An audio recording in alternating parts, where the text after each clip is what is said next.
Welcome, fellow Stardust. Are you ready for a scare?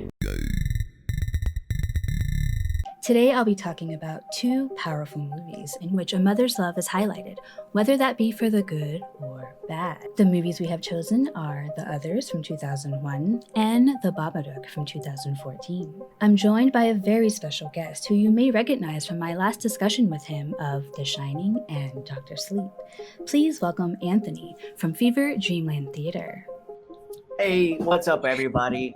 Oh my God, I'm so very happy to be here today. It's been a minute since we've kind of done this, just you and I, a nice little collabo. Yes. Very cool. Happy to be here. Yes, well, thank you so much for joining me for another chat, Anthony. It's such an honor to have you as a guest on my channel. And be sure to check out the other part of this conversation on Anthony's channel. I'll leave the link for that down in the description. We'll be also talking about 3 of our most standout moments in horror and fantasy films, so be sure to check that out as well very soon after this video is released. So first, we'll be talking about The Others, then we'll move on to Babadook, and afterwards we'll be discussing the similarities between the two because there are a lot. And with Mother's Day around the corner, we thought it'd be a fun discussion since both films explore just how far a mother will go to protect her children. As I'm sure you could probably guess, there will be spoilers ahead. Are you ready, Anthony? I'm ready, and yeah, I'm glad you said spoilers because there's really no way to even to dive into these without spoiling the heck out of them, Exactly. Right? Yeah. Yes. All right, well, let's go. Spanish film The Others was released theatrically in the US on August 2nd, 2001, and was released in Spain on September 7th, 2001. The Spanish-Chilean writer-director Alejandro Amenábar had the film's script translated to English after Tom Cruise became an executive producer. Tom Cruise and fellow producers were impressed with Alejandro's film Open Your Eyes, which was remade in English and titled Vanilla Sky. The film won many awards, including Best Film and Best Director at Spain's National Film Awards, Goya Awards, the first English-language film to receive these awards. It grossed over $200 million at the box office against a $17 million budget, and remained in the top 10 in the box office for several weeks, alongside films like American Pie 2, Lethal Weapon 2, and The Princess Diaries, which is quite a feat for a horror film. At the time, it was the highest-grossing Spanish film, and as of today, it is the 40th highest-grossing horror film. In this story, we have a mother, Grace, played by Nicole Kidman, who is overly protective yet strict with her children. Her Catholic upbringing has made her into a fearmonger who attempts to use religion and the Bible to control her children. Anne and Nicholas, played by Alekina Mann and James Bentley. When Grace hires help, she is adamant that they understand the importance of closing the curtains when the children are around, since they have a condition that makes them sensitive to the sunlight. The hired help, Bertha, Mr. Tuttle, and Lydia, played by Fiona Flanagan, Eric Sykes, and Elaine Cassidy, always seem to be a step ahead of Grace. When the kids hear ghostly voices and see intruders that no one else can see, the trio doesn't seem to be afraid like the others. But by the end of the film, we learn that the trio is actually dead, and died of tuberculosis in that house decades prior, and they are simply there to help Grace and her children, except the fact that they are also dead. The intruders the kids hear and see, who Grace eventually witnesses herself, weren't ghosts haunting them, but rather the living who was being haunted by Grace and her children. The memory of their death rushes to the forefront of Grace's memory, and she recalls going mad because her husband hadn't returned from the war, so she smothered her children and then took her own life after realizing what she had done. Real heavy stuff. All right. I love this movie every time I watch it, despite knowing this awesome twist. It's always gut-wrenching watching these kids and their mother discover the ugly truth about what happened to them. So tell me, when did you first see this movie, and what were your feelings about it then? And if they changed, what are your feelings about it now? So I was actually lucky enough to have seen this in the theater back in 2001. It was definitely a hit in the theater. I mean, it's a horror film, so you had that fun audience reaction for all of the scares, and I mean, it's like certain movie experiences stick with me. This one in particular actually sticks with me because I can remember each scare got this great reaction from the crowd, and I had people jumping out of their seats and yelling and worried. and screaming at the screen and doing all of that good stuff, but not to the point of like distracting or anything like that. And I have to say, I'm curious. I'll ask you about it when we get to there. But as far as the twists go, I don't recall seeing the biggest twist of all coming, which is awesome. I'm always glad to be surprised. I guess when we see so many of these things, whether it's TV or movies that have these twists and turns, sometimes we see it coming, and sometimes that doesn't matter because you still go with it because it's awesome. The execution is all there. This is a case where the execution is brilliant all the way through, and at least for me, I didn't see the twist coming. So yeah, jaw drop at the end. Did you see the twist coming? Do you recall it? Oh, I certainly didn't. Even though The Sixth Sense had come out 2 years prior, and we had Bruce Willis discovering that he was a ghost. I'm sure most people know that. Sorry, spoiler alert, but I'm sure most people know that by now. But it still felt just as impactful. It wasn't like, oh, I've seen that, been there, done that before. It was just as moving because it was done a completely different way, even though it was still the dead haunting the living and not realizing it. I love that aspect of it. It's sort of like told I mean, you don't realize it till the end, but it's an entire story essentially about the ghosts, but told from their point of view, which is something that I don't think we've quite seen. You mentioned Sixth Sense, but this is like Sixth Sense, like times a million.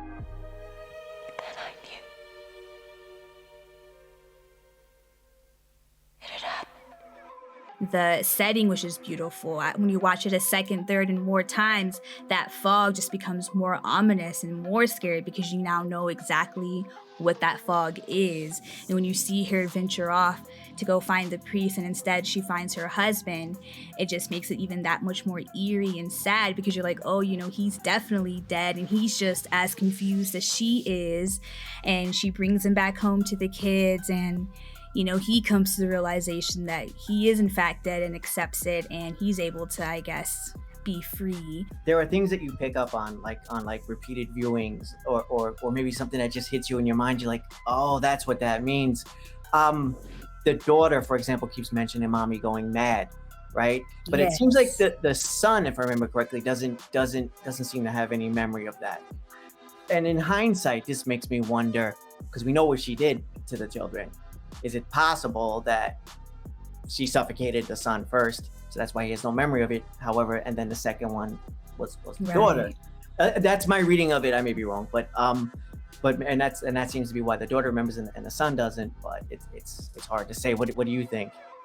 That makes total sense, because I actually hadn't really thought about that. I just figured because he was maybe just suppressing his memory more, he didn't want to believe that about her. But thinking about her doing it first, because they were probably both asleep, and maybe the little girl's like beating on her mom, but she's so strong, she's just able to hold him down, and then she goes to her next, and she has that memory of all of that. So no, it's very grim, and it's like, oh God, it's making me imagine this scenario now. But I mean, the movie starts with her screaming, and that's, speaking of theatrical experiences, I don't know if you saw this in the theater or not, but that was another one that was another one that shocked people, because it's like, oh man, we're starting this off with just this woman, it's a blood curdling scream. Exactly, too, right? Blood curdling.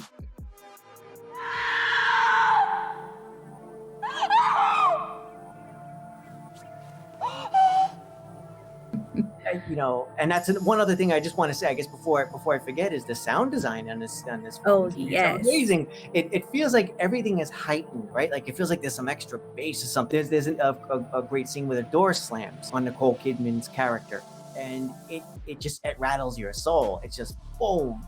And there's a lot of that whenever you hear footsteps on this, on the ceiling. All of that stuff is like it hits really hard. Maybe a little harder than it should, but it works. I think it's like it's such a great impact, and it just goes to show how much sound can add to the atmosphere of a movie. Totally, because Alejandro was actually the writer-director, and he was the composer of the music, and he was right in there in the editing room making sure that it all went exactly how he wanted, and he would play his music that he created even on set to help create that vibe and to get everybody into that mood.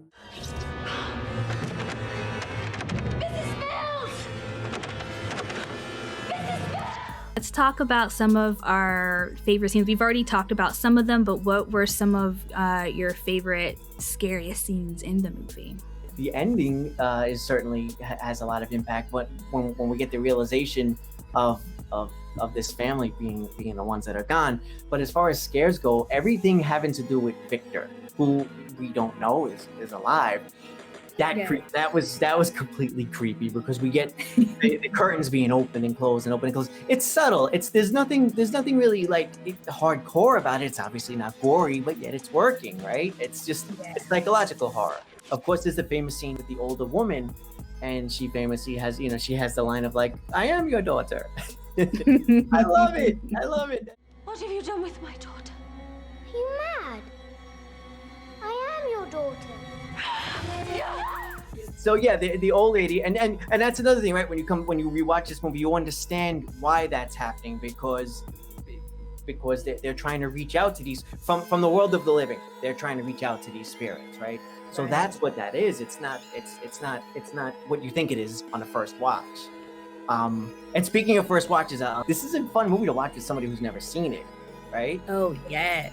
Because like you could just watch their reactions. I watch reaction videos every now and then, and so when the scares are coming or like when the twist is coming, like we're just like a weirdo just looking at them, you know, like Yeah. I just love sharing my favorite movies with people just to see, their reactions. yeah. And it's especially great with horror, right? Like if you could get somebody Oh, yeah. who's for the most part, if I think a lot of horror fans have probably seen this, but things slip through the cracks all the time. So yeah, if you could manage to sit down with like a person that's a horror fan, they haven't seen this yet. I mean, it is from 2001, so it's a little bit older. Yeah, this is a fun one to watch with someone that hasn't seen it before, definitely. Yeah.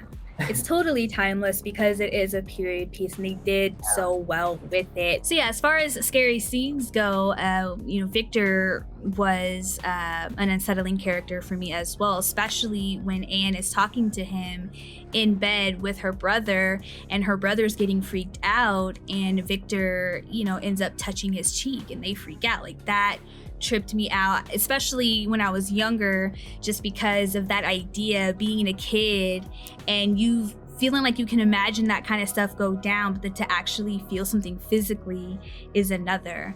Because you could hear things and sometimes think you might have just heard something else that sounded like a voice, but to actually have been felt, Victor was one of the moments that was one of the more creepier moments. Another good scare moment is when we see the outline of a man's face in the dark and we have Grace running around the house as she typically is throughout the movie, and we see this face that looks like it could be a ghost or one of the intruders, but when she turns on a light it's just the painting. And that was just like a good quote-unquote jump scare, but it was just a good fake out, but not necessarily a cheap one. It was just done with simple lighting and just what you would actually be afraid of in real life if you had noticed that shapely figure in the dark. I think this movie is a great example of how to do jump scares properly, right? None of these the movie has jump scares, but they don't Sure, feel cheap. yes. They don't feel cheap. They feel Right. genuine. They feel organic. Yes. It works. This is how you do it. Watch Hollywood. Watch watch the others or rewatch the others. Yes, and the ending, of course, is just it's a great moment how they put everything together because it was a great build up the entire film. And then we have the mom discovering the picture, the post-mortem photo of the help of Bertha, Mr. Tuttle, and Lydia as the kids are discovering their tombstone on the land in the garden, and just seeing that culmination just come together was just so satisfying and just chilling at the same time. Those three characters alone are like, they're so suspicious. The second they come into the movie, they're completely suspicious. I don't think you ever trust them, but that doesn't Right. necessarily make it bad. But you don't ever trust them. You're like, I don't know what the deal is with them. Again, because the movie, I'll say like on a first watch, I didn't see any of it coming. I didn't know they were dead. I mean, everybody's dead in this movie, but I certainly didn't know that they were dead. But I think maybe my earliest vibes were like maybe they're in on something, or they're trying to scare them out of the house for some reason. It's hard to separate yourself from the ending and where we know this movie goes on rewatches. Do you find that? That's a slight criticism, but not really. Is that it's hard to divorce yourself of all these things that you already know when you're rewatching it. But I think they just have really great facial expressions too, because it's kind of like, if you think about, what could the possibilities be if I didn't know what I already know? Because they're suspicious of her. They're like, true. Because they seem kind of nice and really innocent. And she's kind of mean, and she berates people, and she's very stern, so it's almost like she seems like already the antagonist, even when these suspicious people come into her home knowing that it's under false pretenses. You're kind of like, well, what can we do for them? Like, what is the issue? Let us know. Tell her, like, what's the issue? That's kind of the whole movie. It's like she's just in the clouds, and she needs to quote unquote come back down to earth, because she's not in heaven like she thought she was supposed to be. And the whole movie they're talking about limbo, and they're essentially in limbo. We see them doing their day-to-day lives. I mean, at one point they're talking about the younger girl going to communion.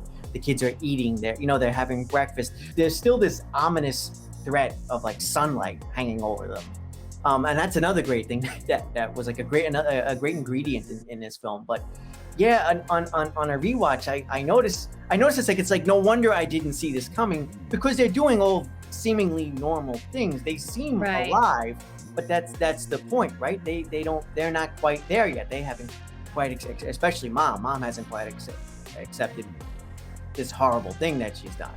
I wanted to this is really nerdy, but it's Twilight Zone related, so I have to bring it up. I have to. Yeah. Anyway, it's just that the episode reminded me a little bit of a Twilight Zone episode called The Passerby, because there were two elements that are at least similar. I'm not sure if you've seen that one, but there were at least two elements that are similar that I think I could mention without it being spoilery for the Twilight Zone episode. Both stories have to do, obviously, with death, the afterlife, and sort of like a state of limbo, and both stories take place in sort of the aftermath of like a war. So I do recommend that one as well. And I think it's like it's definitely different. It's its own. Both stories are their own thing, but I at least wanted to throw that one out there. Awesome. Yeah. That may be tuning in. Well, there you go. Yes, definitely check out Anthony's channel for some awesome Twilight Zone reviews. He's got a whole marathon going down over there, a nonstop marathon. Okay. You'll love it.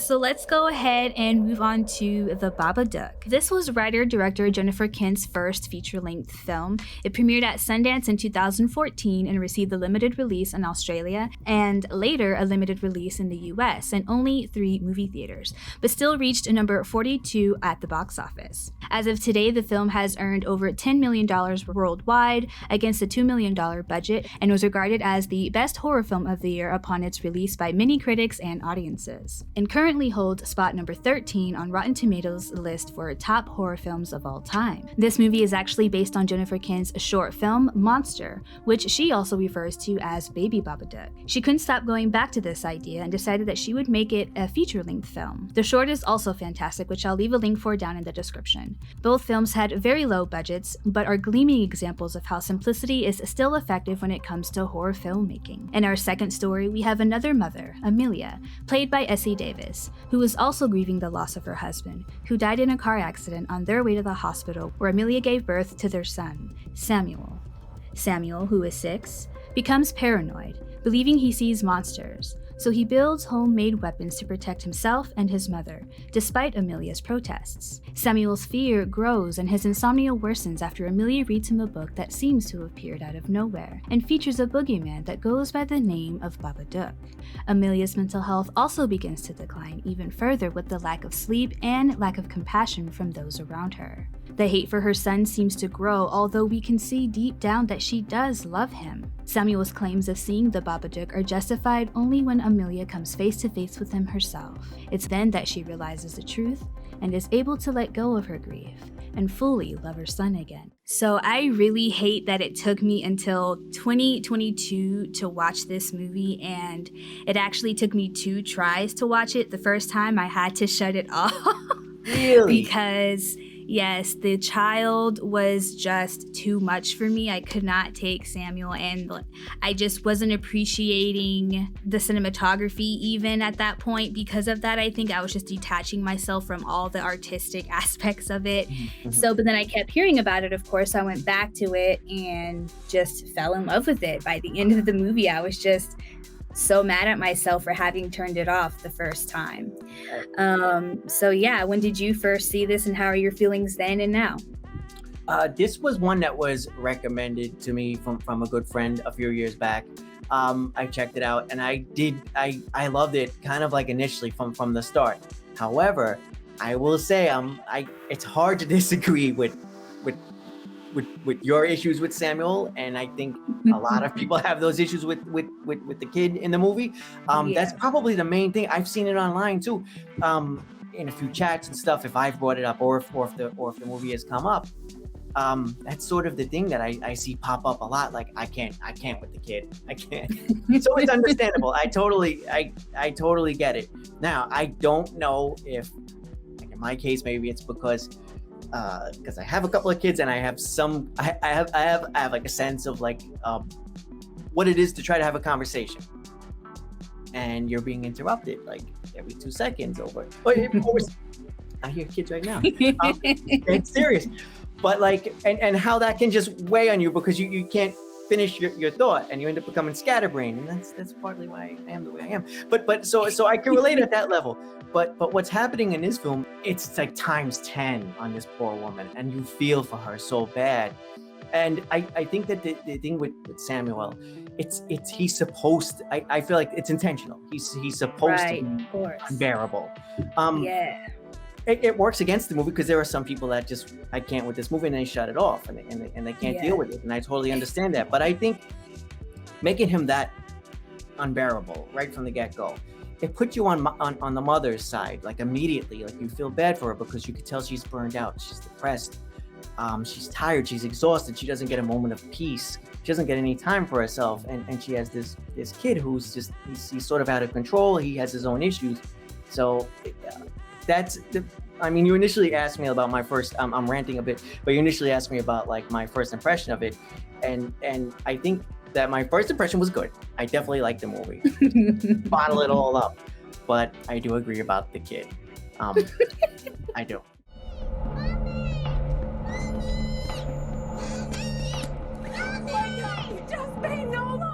He's definitely difficult to get through, and that is intentional. He was just the perfect choice. They went through so many kids to find this child, so they knew exactly what they were doing, and he did an excellent job. You know, I watch this movie more and more, and I praise him more and more. He is the hero of the movie, and I definitely becomes a hero, I'd say. More each time. And he just loves his mama so much, and you just are so thankful that he stuck by her and didn't try killing her or running away. Mom, look at me. He could see, as a child, even as a child, what she was going through, and knew that it was just an emotional thing that she was going through, even though Jennifer Kent leaves it up to the audience to decide whether or not this was an actual physical manifestation of a creature, or if it was, a metaphor for her mental health. You can take it either way you want, but if you took it in the way where, she's just overcoming grief, then you see the son as somebody who can just understand and be, basically empathetic, and see her through her grief and to the other side, to where she's, back to normal again. And that's just so sweet to see. Yeah, I mean, she goes through hell. Both characters go through hell, the mother and the son, and you really feel for them. But there's some light at the end of this movie, more so than in our previous than in the others. there's something a little positive at the end of it. And maybe that's the reason why I like this. I tend to prefer horror movies that like where maybe at the end there's if you run the characters through hell and then just give them some kind of a hope, or there's somebody, if somebody survives the horror, then there's some kind of hope for something positive and like a good life. And I think this movie leaves us with that. It drags us through hell to get there. Yeah, That's for definitely. sure. Yeah. And as a horror film, this is another one just like the others where we have 0 human deaths. Unfortunately, their pet does become unalived, but again, we have really spooky moments and things that really get a rise out of us, but we see almost no blood and no deaths. The blood at the end, it was almost not even really blood. It was what is this black sludge that's coming out of her creepy butt? That's for sure. Very creepy. Yeah, she spit up venom at the end there. Yes. But it is interesting how, like, I don't know, for me it's like you start off on mom's side and the kid seems like really rough. And then by the end your heart's going out to the child, because mom is seemingly possessed. So there's like this nice flip along the way, and you really just want to see them come together and hopefully get through it, which they do, thankfully. Yeah. It's a rough watch, this movie. Both are rough. Which one is more difficult to just kind of to get through? Just curious. Oh, the Babadook for sure. Same. For sure.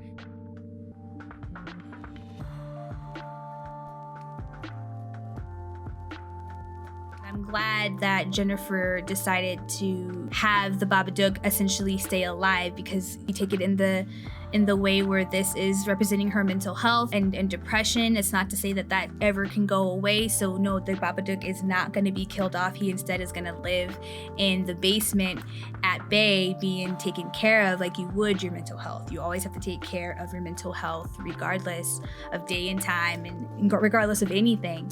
And she actually was offered more money for the movie from producers had she killed off the Babadook, but she was like, no, he has to live, and that's just it. Like, that's the message. It doesn't make sense to say that problem just goes away. It's all the more powerful for having him stay alive, because I mean, if the movie's working as a metaphor, which I think it is for grief, as any of us know, if you've lost someone, this is something we can all relate to. That's just not something that ever completely goes away. And if you try to just forget about it, bury it, put it in a basement, it's gonna come back, and it's going to haunt you, and it can bring about even more damage in your life. I think that's what really got me about this movie. I mean, I could relate to it, and I think a lot of people could, at least in my case. That feeling of loss, how much it weighs on you, to the point that maybe you do become depressed and you don't know what to do, and maybe you start lashing out at loved ones. These are all things that I think a lot of people can relate to, right? But the fact that she gets through it, but she can't completely get rid of it. That's sort of the point. Like, it's not something you can ever totally get rid of. It's something that you have to, unfortunately, see your way through it, find some sort of positivity. And I think she does that. She makes a connection with her son at the end, which is so important. It was a complete disconnect, because everything. I mean, my take on it was that she could never really connect with her child, because of this horrific tragedy that happened, and it's tied to his birth. And how do you ever get away from that? Well, you can't. But she at least managed. I mean, the kid, he gets his birthday party finally at the end. So that's what I'm saying. It's funny how this movie, even though there's some positivity at the end, there's a ray of light, it's still such a brutal ride to get through, that this is the more difficult one, I'd say, to get through from, when comparing this versus the others. Yes, 100%. And it's done just so simplistically. Yeah. It was done on such a tight budget, and the others was also done not on a tight budget, but so simplistically in a sense too, because it was lit by candlelights, and we just had a big beautiful house there, and that was another character in that cast in the others. And then here In the Babadook, we also have the house sort of acting like a character too, along with the Babadook. They just did really simple things as far as effects. With the opening scene with the crash and her falling onto the bed, you could tell that was just some really simple tricks, but it was just so effective, and you could just feel the gut punches and the falling and the lightness. It just was just done so effortlessly, and I love that. And it's like she's sleepwalking through life at this point, like when we Yes. initially meet her, and it's she's just she's in such a bad place. But I mean, you can't. I mean, at least for me, like you can't help but follow her, and you can't help but feel for her. But I mean, when she gets to some pretty dark places, and that's when she loses you. And I don't know. I'm curious if when she goes off the deep end and starts going completely mad, I'm wondering if that maybe is where some people where they turn off and they shut down with this movie. I mean, I'm just curious Yeah. because Yeah. she gets pretty bad. I mean, she kills the dog. That's one thing, but also it's you worry about her killing her child too. I mean, that seems to be in the cards. Thankfully, that doesn't happen. But yeah, it's just, again, I keep coming back to it. It's just such a tough watch, but a fascinating movie to talk about and reflect on, and especially Yeah. compare it to the others. Yes. So, and talking more about some comparison with the others, we've touched on a bunch of them, but to go back to the house, in both films, the houses are also prisons for both of the families. The kids and the others can't leave the house, so the mother doesn't leave. They don't have a car. She even attempts to leave on foot, but comes right back to the house with the husband. And then the same thing in the Babadook. Yes, they go to the grocery store and they go to school or work or whatever, but something happens and they're just brought right back to the house because he's messed up or she's messed up, and they're here in this house where they can't sleep, they can't relax. She's seeing roaches coming out of the walls, and it's not a place where she can even relax and get away from the craziness of the world. So in that respect, yeah, Absolutely. houses are prisons. Yeah, they're very creepy, claustrophobic prisons. That's a great point. Yeah, I hadn't even considered that. But yeah, that's very similar. I guess you have to box. That just adds to the horror, right? You have to box in your characters. They can't be free to, Yeah. fly off to Miami or something like that. They have to be Yeah. boxed in, and you're gonna feel that terror all the way through. Yeah, and another pretty obvious commonality they have is that the fact that they both have lost their husbands and they're both grieving, and that's kind of what has driven them to be in their current state of mind, is the loss of their husbands. And it's just super sad to see, because with or without kids, losing a loved one or your lover is just one of the worst things in the world to go through alone, and then to have a kid or two kids on top of that just makes it that much more devastating and triggering for that partner. Yeah. And in the case of Babadook, it seems like, well, I mean, it's suggested that it was a really gruesome death, and we know that she witnessed it firsthand, unlike in the others where we can assume that she sadly lost her husband in war. But so that's like a little bit of a difference. It's like I feel like the lead in the Babadook has it a lot worse, because it's so much more personal. She witnesses it. It doesn't get more awful than that, right? Yeah.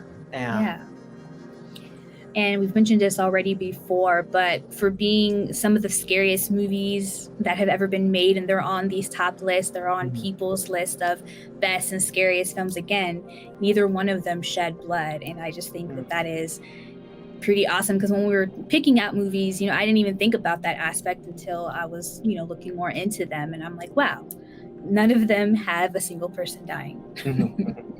Well, one thing to think about, we do this again, we have to pick the most goriest movies possible. Terrifier will be one of them. And the sadness. There you go. Wow. Just when you thought you couldn't get more depressed. Final thoughts. Oh, practical effects. I love the look of the creature. I wanted to at least bring that up, because I believe there was some stop motion done there. So I definitely wanted to at least bring that up, because there was some awesome work there. Very, very creepy, ominous figure, right? The way it moves. You brought up the short film that this was originally based on. Oh yeah. There was some fun similarities there, right, between this creature and the version that we saw in the short film, which I highly recommend. Short film. Yeah, in the short film, the sound design again is really awesome because you hear all the leather or like pleather crinkling with the Babadook, the creature, and he's not even sometimes moving, but you could just hear the creaks and cracks of him just like doing subtle movements, and they transfer that over to the feature, and it's wonderful. Yeah. It's great.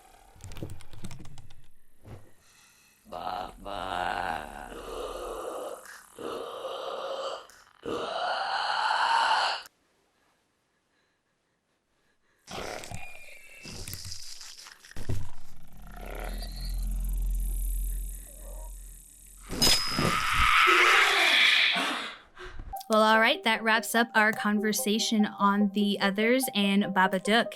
Thank you so much for joining us today, fellow Stardust. And remember to go to Anthony's channel to see the other part of our conversation where we'll be talking about 3 of some of our most memorable horror and fantasy movie moments that got us really into horror. And also, I am very close to 1,000 subs. And once I reach 1,000 subs, I will be doing a live stream where I'll be playing a horror guessing game with some guests where you will have a chance to win a horror mystery box. So please like, share, and subscribe. That way we can hurry up and get this game underway. And thank you again, Anthony, so much for joining me today. It was such an honor to have you on. Thank you. It was a pleasure. It's always fun. Even a discussion about 2 grim movies is fun with you. So thank you very much. It's an honor. Yes. Awesome. Well, all right, Stardust. I hope I see you next time. Peace.